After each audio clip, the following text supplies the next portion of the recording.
Want to talk a little bit about our Cleveland Browns and the way they're constructing this roster as they move forward. Andrew Berry and Kevin Stefanski doing a nice job, and you can see kind of the synergy that they were looking for. Let's take a look, though, at the 2016 draft class. Browns had 14 picks, 8 of them in the top 130, and this would be guys that would be getting that second contract coming up. None of the 14, 8 in the top 130, none of them are still with the Browns as we get ready for the 2020 season. Some of them still in the league. Joe Schobert just signed a really nice contract. Cody Kessler is with the Patriots as a backup. Nassib and Agba both signed free agent deals. Rashard Higgins still out there. Corey Coleman signed on.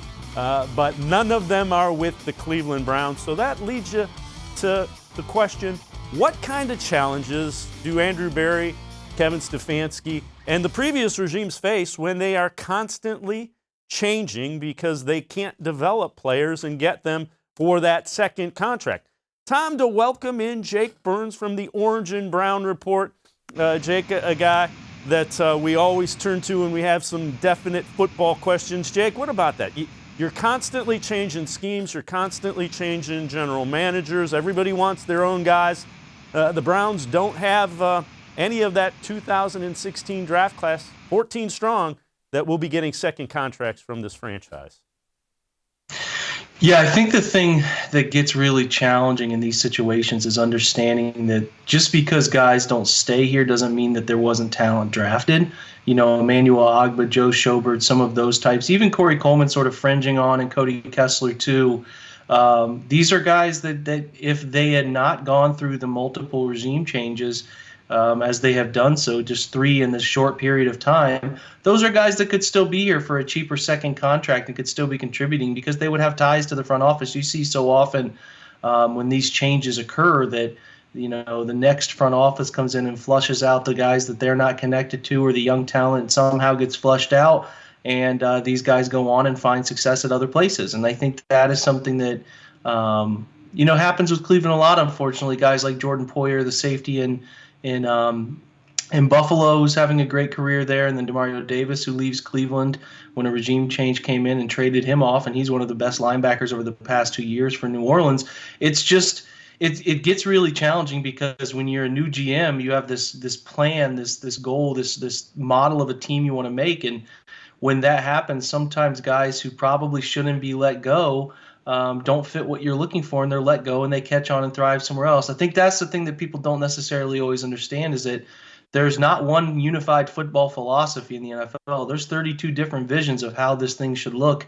And just because a guy doesn't fit with Cleveland's vision doesn't mean that a guy can't go somewhere else and thrive in that other vision. So I think that's the challenge the Browns have, is trying to find a cohesive future that allows one decision maker and a group around him to be a unified voice for a duration that's longer than 2 years, 3, 4, 5 years, and even longer. You hope that these guys strike gold, and it's a long-term future here. But yeah, you're looking at the 16 draft class. You're looking at the byproduct of multiple regimes, a regime that drafted them, the next regime comes and goes, and then a whole new regime comes in with Andrew Berry for this upcoming season. And that's why teams and franchises like Cleveland are struggling, because so often they're having these new names, new faces come in that want to do their own thing, and that leads to talent hitting the door.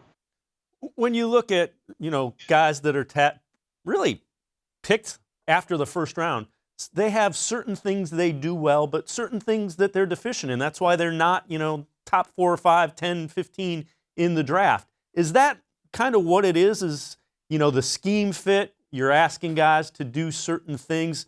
And when it constantly changes, you constantly are changing, other than the elite of the elite.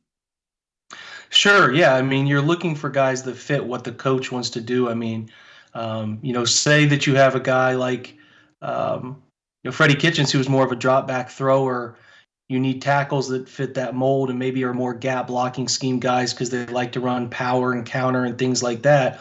Well, that's completely different from what Kevin Stefanski likes, and that predates what Hugh Jackson liked, and it's all in a 5-year window. I mean, it's like you have coaches who need certain players that can do certain things, and you're really trying to maximize what across the NFL is a short window of coaching opportunity that you need to get your guys in here. And when that pressure is there for you to get it right and get your guys in to do what you want to do, that's where good talent is flushed out. Especially you see this frequently along defensive lines and secondaries, and usually along offensive lines too. Guys get flushed out, and they're looking for certain people that fit a scheme, and that's no different than what we've seen here.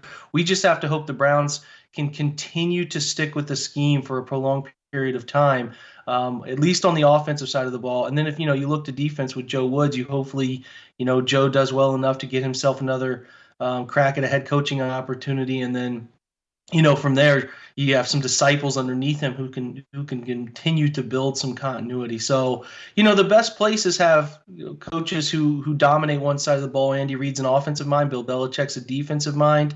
But those guys look to find coordinators who can be there for the long term, whether it's Josh McDaniels or whatever. You got to find some unified vision on that other side of the football that can keep some continuity, because coaches and front offices, they're going to scout based on traits that they like from players. And if you have a continuous turnover, your scouts who are out on the road, those guys who are meeting with college players, they're going to combines and pro days, they don't know what they're looking for. I don't know that Andrew Berry wants me to look for X, Y, and Z when I just got done doing what John Dorsey wanted me to do. So I'm not breaking ground here. I'm not a genius in saying that continuity helps, but there's a lot of ways it helps that I don't think people understand. And it is just uber challenging if you continue to turn over your front office, your scouting department, and all the above, trying to identify those players who fit continually.